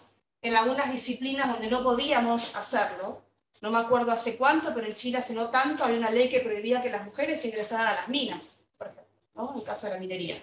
Entonces, lo que tenemos que pensar es que no es que haya una organización que sea neutral, y que quienes miramos con perspectiva de género le ponemos esa visión. Las organizaciones están creadas desde una matriz generalizada y profundamente androcéntrica, ¿sí? Y eso deja por fuera, en general, al grupo de las mujeres y a una gran cantidad de varones, ¿sí?, que no cumplen quizás con estos requisitos de esta masculinidad quizás más idealizada. Y acá hablo en términos más binarios, pero bueno, por supuesto todo lo que también tenga que ver con disidencias sexuales, por supuesto queda de alguna manera excluido de esto. Entonces, por eso la pregunta relevante no es tanto por qué las mujeres y algunos varones estamos excluidos, ¿no?, sino hasta qué punto estas estructuras han sido creadas por y a través del género. Yo creo que esto marca, ¿no?, una mirada diferencial, es decir, si no leemos con perspectiva de género, vamos a estar leyendo seguramente con mayor pobreza una gran cantidad de fenómenos que sean en el ámbito organizacional, ¿sí? Entonces, no hay organizaciones neutrales al género, desde ese punto de vista. Bien, esto lo voy a pasar porque si no, no vamos a llegar.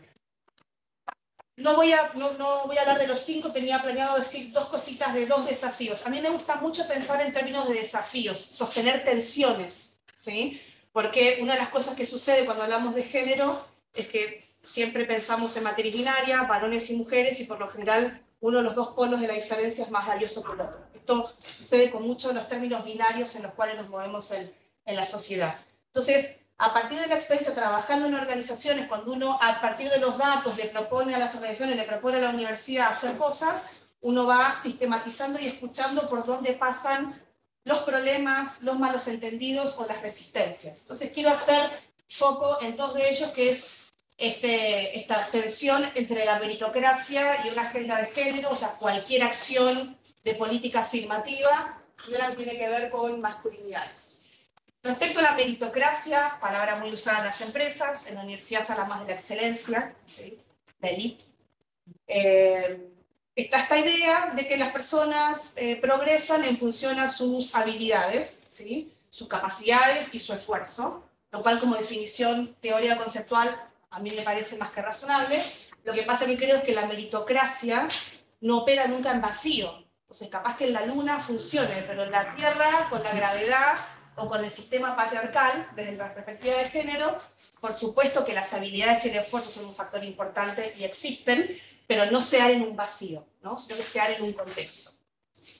Entonces, esto plantea, y Carolina lo mencionó cuando habló de hecho mencionó tantas barreras que me empecé a como agobiar, ¿no?, de verlas tan ordenaditas, pero por supuesto que hay diferencias y hay como recorridos que son distintos. Y hay que visibilizar esos recorridos distintos, ¿no? Y eso no tiene que ver con María, que está en la gráfica, o Pedro, que está en la gráfica. La verdad es que María y Pedro ambos son excelentes en lo que hacen. Y tienen un montón de esfuerzo. Entonces, cuando hablamos de políticas en las organizaciones, a veces lo que sucede es que uno se ofende a nivel personal, o uno se lo toma como algo personal. Y estamos hablando de políticas que son colectivas. Entonces, el conjunto de las mujeres tiene una serie de barreras específicas, y el conjunto de ciertos varones podrá tener otras barreras específicas, pero cuando vemos los datos, vemos que la tendencia va en detrimento de un grupo por sobre otro, ¿sí? Entonces, esta idea de que una agenda de género, por ejemplo, proponer metas o proponer cuotas, o pensando ahora que estamos actualizando un documento que se hizo en la universidad que se llama Orientaciones para la Paridad en la Contratación en la Academia, ¿sí? Pensar que un documento que orienta sobre esos pasos vendría a impedir el criterio de excelencia en la contratación, parte de la premisa de que no hay mujeres con competencias. Yo tengo la certeza absoluta que mujeres con competencias hay. Hay que saber atraerlas, hay que saber buscarlas y hay que no filtrarlas a través de distintos sesgos en los procesos de selección de un papel, de un currículum o de entrevista, ¿sí? Entonces, el tema del mérito hay que pensarlo. A mí me sirve mucho la metáfora de la cancha de fútbol. Nosotros hoy podemos decir que, por ejemplo, en esta universidad hay una cancha que tiene unas determinadas medidas, con unas determinadas reglas del juego, un tamaño de arco y una persona que tiene un rol de arbitraje. Entonces, parte del esfuerzo de una política, que puede ser pública, puede ser organizacional, es decir, dada esta cancha, nivelemos las oportunidades de ingreso, ¿sí? Ahora, una vez que entramos a jugar en la cancha, y sobre todo cuando el juego fue pensado para un determinado tipo de jugadores y empiezan a entrar jugadores diversos, vamos a ver que aparecen algunas diferencias. Pero también vamos a ver que aparecen oportunidades de mejorar el juego, ¿sí? No es solamente ajustar el juego para que yo pueda jugar, en la idea de que eso es para abajo. Es más bien cuando yo entro a jugar, de pronto los jugadores, las jugadoras se pueden dar cuenta que el juego puede ser más lindo, que puede haber reglas más entretenidas, que lo pueden hacer más desafiante, más competitivo, ¿no? Entonces, me parece que esa metáfora sirve porque muchas veces está esta idea de que algunas medidas de políticas afirmativas implican más costo, implican esta fantasía de que entonces vamos a contratar mujeres mediocres, ¿sí? Hay un estudio, de hecho hay uno que se hizo en Chile, una persona que investigó la procedencia de colegios de, no sé, todas las personas que ocupaban los cargos de gerencia en las empresas más grandes de Chile. Y el dato fue que eran todos egresados, no sé, 5 colegios zona oriente, de 2 universidades de Chile y de 2 carreras. Entonces, y aparte todos varones. Entonces yo diría que hay varios temas en diversidad. Es género y entre derecho e ingeniería comercial y por ahí dominan. Entonces también habría que diversificar las disciplinas, ¿no? Y hablar del tema de los colegios, ahí se cruza con clase, ¿no? Bien. Y el otro desafío que para mí es muy importante tiene que ver con cómo nosotros podemos focalizar políticas que también estén pensadas por y para masculinidades y para varones, ¿no? Y yo creo que el ejemplo de los temas de cuidados y la corresponsabilidad es un ejemplo clásico. En la experiencia de hacer talleres, por ejemplo, trabajando con sesgos de género, ¿sí? Que es una cuestión que se puso muy de moda en el ámbito empresarial, porque aparte es poco amenazante, como ver cuál es mi creencia inconsciente que puede hacer que yo discrimine, pero sin darme cuenta. Hubo una cosa que todos los varones en los talleres destacaban como algo que identificaban, que sentían que era discriminatorio para ellos. Y era no contar con políticas específicas para poder cuidar a sus hijos o sus hijas. Es decir, decían dos cosas: o no las hay, porque la ley no las tiene y porque mi empresa no las tiene, porque hay un montón de empresas que tienen políticas mucho más allá de lo que dice la ley, o en muchos casos cuando esa política estaba, que podía ser de alguna forma de teletrabajo, flexibilidad, bolsa de días, etcétera, en la cultura de esa organización, y cuando vos veías la métrica, los varones las usaban mucho menos, porque también estaba esta idea de que, aunque se supone que son para todas las personas, miro a mi alrededor, nadie lo está haciendo, ¿sí? Y por otro lado, por eso tenemos que pensar que el tren de la trayectoria laboral, la idea de lo que tengo que hacer para poder ir consolidando mi carrera, para hacer mi desempeño, hitos que tengo que alcanzar, etc., tiene un ritmo y una serie de etapas que está pensada para un tipo particular de trabajador, que no se enferma, que no tiene hijos, que no se embaraza, ¿sí? Y que no tiene responsabilidades de cuidado. Entonces, muchas veces algunas políticas que permiten conciliar, ¿sí? La letra chica del contrato es que te retrasan en la trayectoria laboral.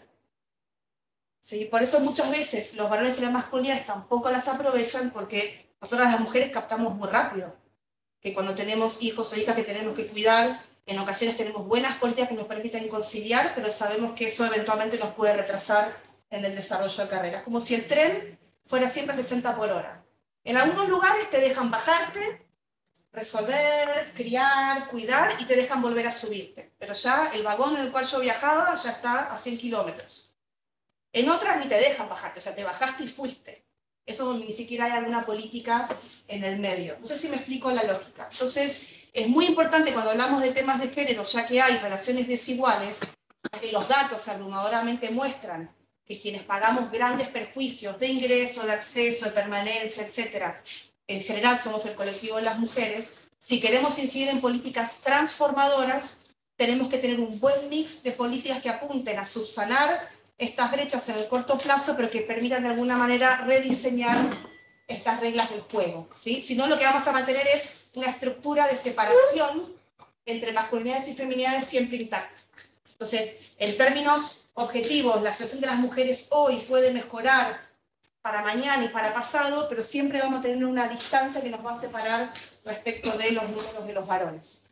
Entonces, esto es muy importante. Y el único punto en el cual yo detecté que había interés genuino por parte de los varones en temas vinculados con género era su deseo genuino de cuidar, ¿sí? Y esto en las nuevas generaciones está más presente. Sin embargo, ¿qué es lo que sucede? Capaz que pueda ser el caso de ustedes. Ustedes pueden tener ideales, ¿sí? Y creencias más igualitarias respecto de cómo van a afrontar los temas domésticos y de crianza si eligen tener hijos con sus parejas, pero después cuando están insertos en una relación de trabajo concreta, la llevada a la práctica de esa creencia igualitaria va a depender de la política pública y de la política organizacional. Si no hay buenas políticas, la decisión es fácil. Si yo me quiero tomar el postnatal parental que Chile me ofrece, que es mío de la madre a darle al padre, pero hay un tope de UF y yo gano más, un hijo siempre sale más plata. O sea, ¿a quién se le ocurriría tomarse el postnatal si va a implicar una merma del ingreso durante un mes y medio, por ejemplo? ¿Sí? Entonces, en ese sentido, creo que hay un potencial de un cambio generacional, sin embargo, las políticas siguen estando atrasadas. Entonces, una vez que entramos, y aparte una vez que tomamos el gustito al trabajo, nos gusta donde estamos, nos entusiasma la tarea, queremos crecer, queremos ganar más, queremos que nos reconozcan, y vamos rápidamente entendiendo cuáles son las reglas del juego de la relación en la cual estoy. Entonces ahí muchos ideales igualitarios se van de alguna manera resignando, ¿no? Entonces esto me parece importante porque a la hora de pensar cómo leemos los datos y cómo sugerimos acciones, en ocasiones tenemos que hacer medidas por mujeres y para mujeres, no hay duda, ¿sí? Pero ojo con caer con perspectivas mujeristas, o sea, solamente para mujeres. Hay que siempre tener una mirada de balance e integradora. Bien, con eso cierro. Muchas gracias. Mariana, quiero invitar a las 3, por si acaso vamos a poder alcanzar por tiempo unas 2 preguntitas, pero sería bien interesante si alguien quiere hacer la invito más adelante. ¿Estamos acá? Sí, pues como vamos a conversar un poquito. Así. Hacemos la ocasión que están las 3 expositoras. ¿Alguna pregunta? Ella tenemos una pregunta. Ya tenemos otra. Así que con ustedes dos, chicos. Ya no sé a quién preguntársela, eso sí. Sobre que ahora se está discutiendo harto sobre las cuotas en los directorios. Y en Chile es como el 12% más o menos de la presencia de mujeres en directivos. En otros países como europeos, en Francia es como el 45%.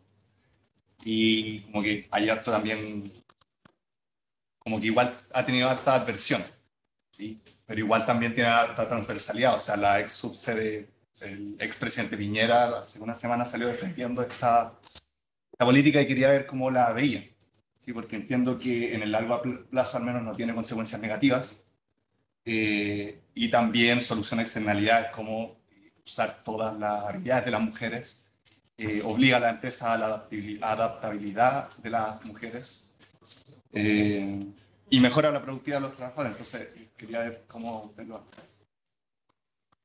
Bueno, nosotros, de hecho, ayer tuvimos reunión con el ministro de Economía que está liderando esto. Ayer tuvimos reunión con la subsecretaria y con su equipo, porque en Chile Mujeres impulsamos mucho lo que es la diversidad de género en los directores, ¿ya? ¿Y por qué? No es un tema, he leído algunas columnas que hablaba que es desconectado, que es elitista, eso no es cierto.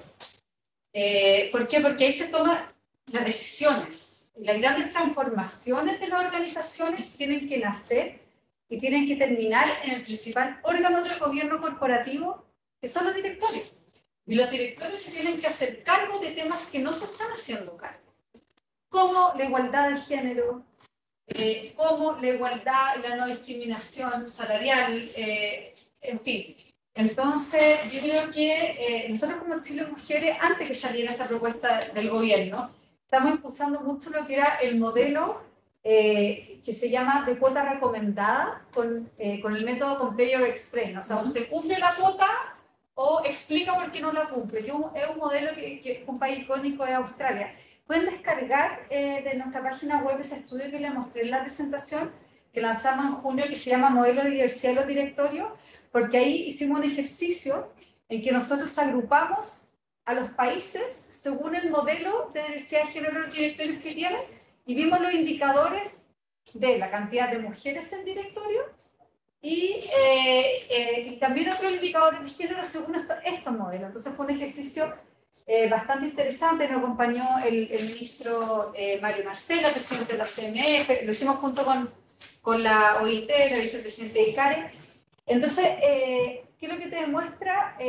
Bueno, y nosotros estamos muy por ese modelo, porque tú pasas, o sea, si tú como país quieres alcanzar un 40% de mujeres en el directorio, el único modelo que está resultando es el de cuota obligatoria, ¿ya?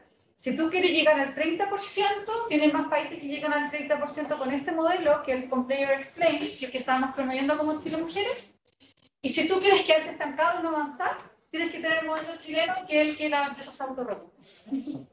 Ya, en que el promedio de esos países, y que nosotros tomamos en el fondo los países, o la mayoría de los países del mundo por lo demás, tomamos solamente los países que además tenían como ciertas iniciativas privadas para alcanzar, para mejorar este tema, porque nosotros tomamos el club del 30%. Tiene un promedio de 15% de mujeres en los directorios apenas en esos países. O sea, hay que avanzar. Eso es lo que va a hacer el gobierno ahora, ¿ya? Va a tomar este modelo que estamos proponiendo como Chile Mujeres y el modelo de cuota, o sea, va a tener un periodo de cuota recomendada en esta ley, por lo tanto estoy dando un adelanto de la ley que viene, del proyecto de ley que van a hacer en 2 años. Y no es una infidencia porque ya lo dijo en un evento público el ministro de Economía, y de ahí va a empezar a regir esta cuota, ¿ya?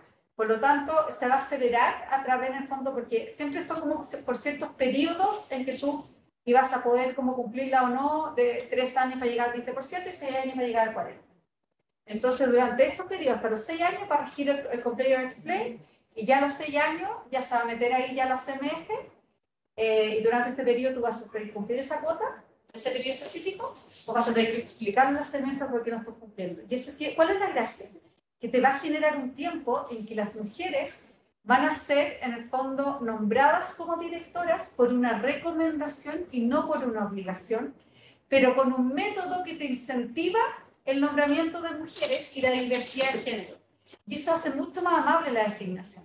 Porque hay muchas mujeres que a mí me han dicho, yo quiero ser directora, pero no quiero ser la cuota obligada en el directorio. O sea, ¿de qué me sirve eso? Yo voy a estar invalidada de entrada.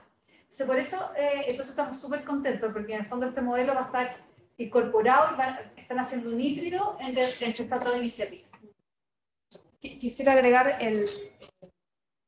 cuando hiciste la pregunta, mencionaste como varios datos, ¿no? De respecto de cómo está probado que eventualmente no trae consecuencias negativas, etc. Yo lo que quería es, dado que somos la mitad de la población, que en términos educativos paridad absoluta, ¿sí? Que se pensaba en un momento que cuando las mujeres tuviéramos igualdad de participación en el tema educativo superior, terciario, universitario, esa era la fuente de la inequidad laboral. Estamos en esa participación, tenemos esa participación, la universidad, esta y todas las demás, más de la mitad de las mujeres, todas egresamos más, ¿cómo se llama?, titulación pronta, con mejor promedio todo, y después empiezan a aparecer estas inequidades a la par de la inserción. Lo que yo diría es, la única explicación posible de por qué no hay mujeres en los directorios es que es discriminación arbitraria. Por supuesto, esa discriminación arbitraria no es que hay un ser malvado que se levanta todos los días con el plan maquiavélico es una mezcla de mecanismos institucionales, y por supuesto las mujeres también nos vamos restando algunas oportunidades, porque producto de cómo somos criadas, cómo son criados, etcétera, de pronto a veces decimos no me animo, o no tengo tiempo, o es muy demandante. Entonces hay una serie de factores que son subjetivos y objetivos. Entonces, como la única explicación es que es discriminación arbitraria, no hay ninguna otra. Yo creo que ahí termina un poco la conversación. Después sí hay que ver los mecanismos. Yo creo que efectivamente yo estoy a favor de las cuotas, pero también es cierto que si hacemos una cuota y no trabajamos con ese directorio que va a recibir esas mujeres, que no van a entrar por cuoteo, van a entrar porque son excelentes en lo que hacen. Claro. Nada más que en vez de decir, ¿a quién sumamos al director? Entonces agarro mi celular y digo, a ver, los primeros 10 contactos de mi celular son todos varones, todos ingenieros de la Católica de cuando yo estudié, entonces los convoco, ¿no? los propongo a ellos. Entonces lo que hace un sistema así es te obliga a buscar las mujeres capacitadas para poder integrar el directorio. Pero claro, hay que preparar esa organización para que esta acción no quede como entró por cuoteo y no tiene ninguna habilidad, cosa que no se sostiene. Nadie va a incorporar ningún ser humano en un directorio que no tenga las habilidades para hacerlo. De hecho, y voy a hacer otro estudio, creo que es de Suecia, que estudió el sistema de cuotas que se aplicó a nivel de la política desde la década del 80, y el artículo se llama Los sistemas de cuotas y la crisis del varón mediocre. Entonces lo que muestra a lo largo de unos 20-30 años es que fueron ingresando mujeres que solamente desplazaron a algunos varones con menor calificación que ellas. No hubo algo más mediocre en la conformación de esos cuadros políticos. Entonces quería como hacer eso, pero yo creo que es muy complejo detenerse en debates de si las mujeres aportamos o no aportamos. Yo, por definición, sí. en general, no por género. Después, las personas concretas tienen que ser evaluadas con su capacidad. Sí, para complementar un poco, nosotros, para hacer este estudio de modelo inicial directo, llevamos más de 60 estudios relacionados con este tema. Y el gran problema que existe, más que una discriminación, y en ese sentido, a lo mejor lo que yo te voy a decir, si es discriminación, es que se busque exactamente lo mismo en mujeres. Y no hay exactamente lo mismo en mujeres, porque toda esta trayectoria laboral está llena de estas trabas, porque las condiciones laborales son totalmente rígidas, autómatas y una inercia cultural que nos... Fíjense que nosotros necesitamos una pandemia para que se empezara a teletrabajar. Porque si no, no daban la oportunidad de teletrabajar. ¿Y qué es lo que pasa? Que tú tenías que estar en el lugar físico de partida en la misma región. No podías trabajar porque tenías que ir presencial, por lo tanto ir a otra región ya te excluía de eso. Estar en el mismo país. Entonces, era todo presencial y todo jornada completa. Eso te excluye a quienes tienen deberes de cuidado, que son culturalmente las mujeres. Entonces, buscar exactamente lo mismo, las mismas profesiones y la misma trayectoria laboral, en vez de al contrario, abrirse a la riqueza de la diversidad de otras trayectorias laborales, de otras experiencias laborales y de otras visiones que te da la diferencia de género, es lo que las empresas no están viendo. Y ahí donde, digamos, tenemos que hacer ese cambio de no buscar más de lo mismo, al contrario. Decir, la gracia que de tener a otra persona de otro género es lo distinto que me aporta lo que ya tengo sentado a la mesa directiva. Acá la última pregunta. Sí, una pregunta hacia la directora del Departamento de Género. Tiene que ver con la brecha ocupacional, el tipo ocupacional que mencionó la primera expositora, sobre el área STEM. Pero concretamente en la parte de economía, que estamos acá. Entonces, como si está haciendo la universidad, o qué podría hacer la universidad para aumentar, por ejemplo, la participación de mujeres en el área de economía, por ejemplo, acá en la universidad, porque según yo estoy en la mención de economía y son contables con la mano la cantidad de mujeres que toman el área de economía. Claro. Sí, yo ahí lo que diría, bueno, justo hablábamos de eso antes de partir, diría que yo creo que ahí el impacto que hay transversal en STEM es esta absorción que hacemos las niñas de muy chiquitas de que no somos buenas en matemáticas. Está estudiado que a los 4 o 5 años ya las chicas incorporan un poco ese autoconcepto. También hay algunos estudios que muestran cómo hay como cierta comportamiento diferencial en la sala de clases, inclusive por parte de maestras mujeres, en muchos casos varones, que es en patrones sutiles de interacción, donde hay más incentivo, más interacción. Entonces yo creo que ahí debe haber algo que tiene que ver con algo que se incorpora desde temprana edad respecto de esto de la elección personal. Cuando uno elige lo que va a hacer, lo elige en lo que tu familia, por supuesto, tiene un rol importante, o algunos modelos que tengan, pero lo que la sociedad te ofrece como más apto para. Por eso, por ejemplo, las mujeres pueden elegir solamente estudiar enfermería, que está lleno de turnos, pero en ingeniería en minas no, que también hay muchos turnos. Ahora, ¿qué puede hacer una universidad? Puede tener programas de trabajo con colegios, puede tener un sistema de admisión especial, que en el fondo es una medida de acción afirmativa, es decir, vamos a hacer un sistema de incentivo para, o puede generar acciones, entiendo que acá eligen la mención, ¿no? Entonces, generar acciones en el transcurso de la carrera para trabajar con las estudiantes mujeres, para incentivar, para mostrarles, para explicarles, y para eventualmente, si es que hubiera algunas inquietudes en ellas respecto de, porque estos son hipótesis, habría que investigarlo concretamente en la universidad. ¿Será que no les interesa? ¿Será que como ya saben que está masculinizada la mención, que lata, está en un lugar tan masculinizado? ¿Será que piensan que no van a poder? Que es difícil. Entonces hay una serie de cuestiones que hay que identificar para tomar acciones de incentivo. Ahora, la información dice que en términos de rendimiento en general, las mujeres en las universidades les va mejor o igual que a los varones. Perdón, igual o mejor que a los varones. Entonces no habría en principio un sustento a decir que realmente, no sé, las habilidades que no adquirieron, ya está, ¿no? Porque una cosa es a los 5, otra cosa es a la universitaria. Claro, y bueno, yo también quiero complementar como parte del cuerpo académico de economía de esta facultad. Y también, claro, como la experiencia, ¿cierto?, siempre tiene que ser compartida. Entonces, en ese sentido, nosotros también como observatorio estamos pensando en abrir esta experiencia que tuvimos yo personalmente como mujer que se desarrolló en la carrera de economía y así como otras economistas que tienen esta facultad, porque muchas veces está este miedo que tú mencionas de es una carrera que prepondera, ¿cierto?, la masculinidad, Y uno tiene experiencia, yo estuve en magíster, éramos 7 personas, yo era la única mujer en ese magíster. Entonces, en ese sentido, claro, compartir esta experiencia, abrir las puertas, entender que es una carrera, ¿cierto? Una decisión difícil tal vez, porque abrirse un mundo que está ya masculinizado, ¿cierto? Es la primera barrera de entrada, como esto hablábamos de la participación laboral, como que ahí es la primera barrera, pero que dentro de la facultad existe la iniciativa por parte, por lo menos, de lo que vamos a hablar del Observatorio del Contexto Económico. Este tema ya también se discutió y, obviamente, desde la facultad se pueden generar instancias de apoyo y de acompañamiento que tienen que partir desde los primeros 2 años de la carrera, por lo menos de ingeniería comercial también, porque si al final es cuando tú ya tomas la decisión, ¿cierto? Y abrir el mundo de la economía, que al final, cuando uno entra en ingeniería comercial, son muy pocas personas las que piensan en economía, más allá de si hombre o mujer. Solamente el pensar en economía ya es algo diferente. Yo en mi primera clase pregunté sobre esto, 2 personas me levantaron la mano, de 40. Entonces, en ese sentido, hay que abrir, claro, lo que es la mención de economía, ¿cierto? Y también con esta perspectiva de género, para entender de que es un mundo masculinizado, ¿cierto? Pero que también hay mujeres que participamos en él. Entonces, eso yo creo que es algo que se puede llamar, nosotros también como desde el observatorio, con el apoyo del Departamento de Género de la UDP, para contar un poco la experiencia, tal vez hacer un conversatorio o algo así. Al fondo creo que alguien había levantado la mano. ¿Sí?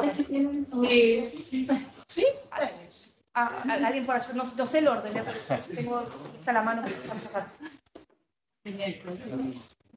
¿Es posible que por la cultura que hay en Chile del pituto no sea necesariamente solo la discriminación, que es como que los directorios de las empresas estén como los amigos?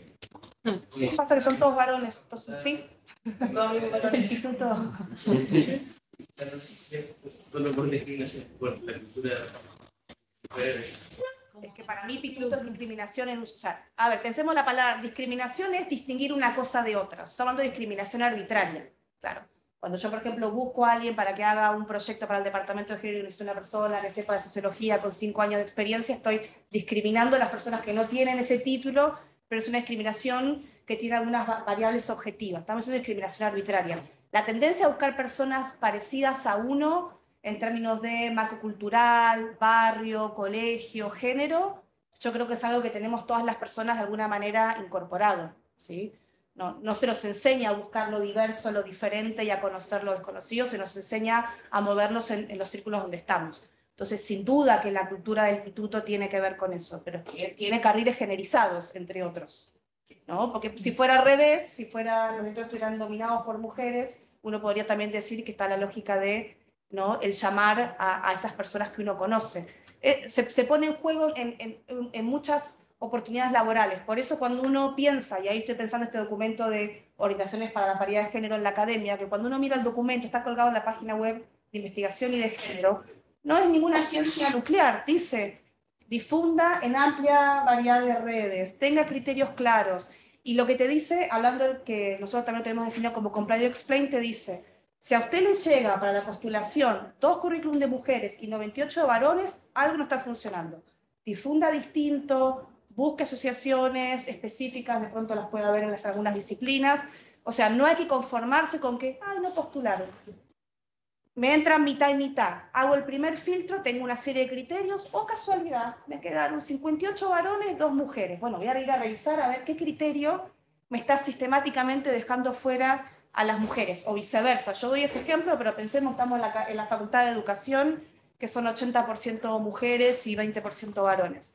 Entonces uno va teniendo una conducta sistemática, porque cuando uno tiene montado un procedimiento, que lo revisó con perspectiva de género, combate un poquito la cultura del pituto, por decirlo así, o la cultura de cuál es mi red cercana de confianza, ¿sí?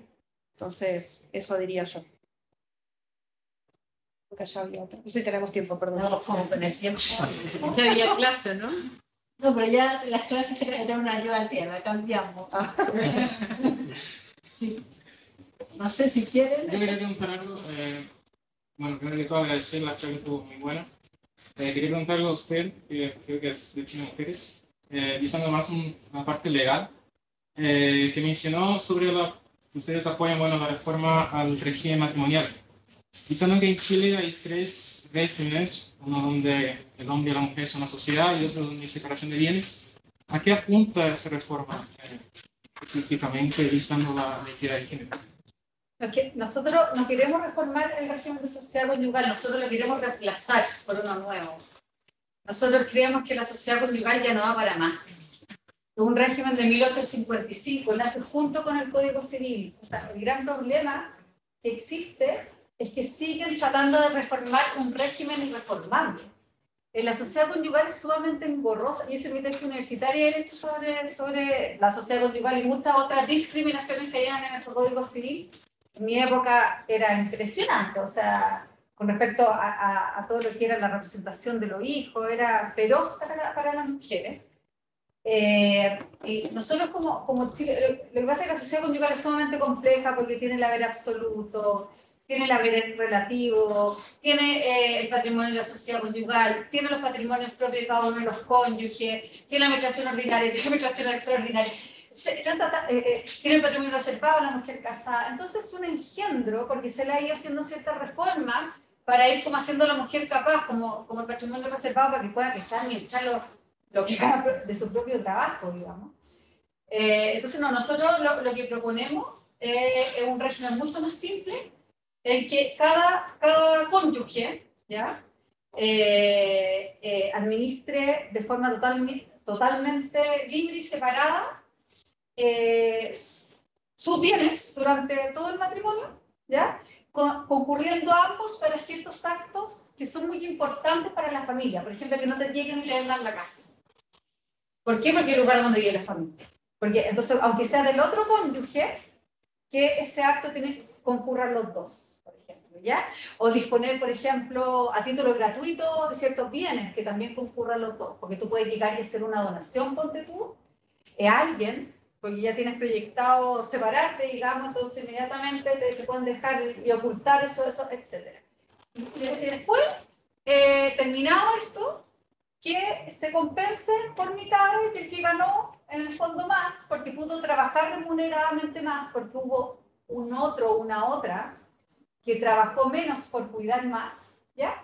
Se compensan y así es simple. Obviamente que tiene una redacción un poco más compleja desde el punto de vista legal, pero así es simple. Es como muy parecido a este tercero que tú dijiste tú, ¿ya? Que es de participación en los gananciales. Pero el gran problema que tiene la participación de los gananciales es que, a mí me encanta ese régimen. De hecho, tú te puedes cambiar el régimen. Yo durante mucho tiempo hice clase de Derecho en Familia y vieron muchas alumnas mías que se cambiaron de ese régimen. Porque tú te puedes cambiar de sociedad conyugal de participación de los gananciales, te puedes cambiar de separación de bienes a participación. Al que no te puedes volver al de sociedad conyugal, si es que sociedad conyugal se renuncia, si es que tú no lo haces en el momento en el otro, pues ya 20 años cambiar. Y ¿cómo se llama? Y es un muy buen régimen, pero tiene el problema que hay que establecer una especie como inventario, que nadie lo hace, por supuesto, y tampoco establece la presunción de bienes, que hay que presumir que tú no puedes probar de esta como especie de comunidad. Lo otro que cada uno hace lo que quiere y no establece este recuerdo de que, no obstante, independiente de quién sea el bien, para ciertos actos como vender la casa, tenga que concurrir los dos. Entonces es una reforma súper simple, nosotros la tenemos entera redactada, lo hemos pasado y ya está.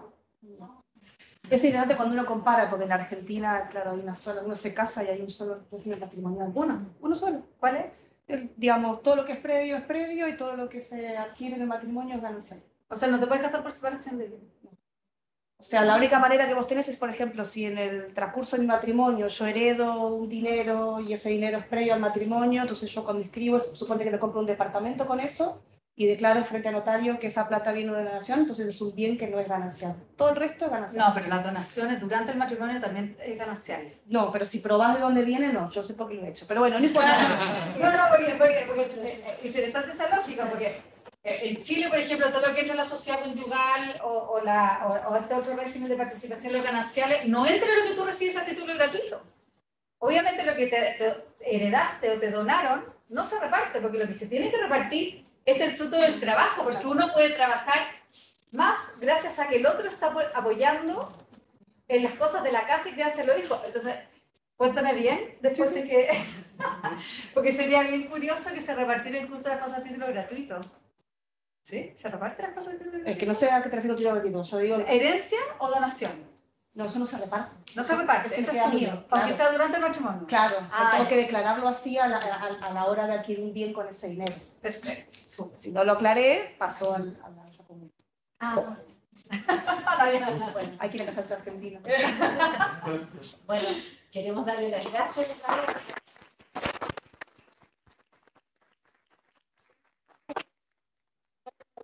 Un tema muy interesante, así que gracias por haber acompañado.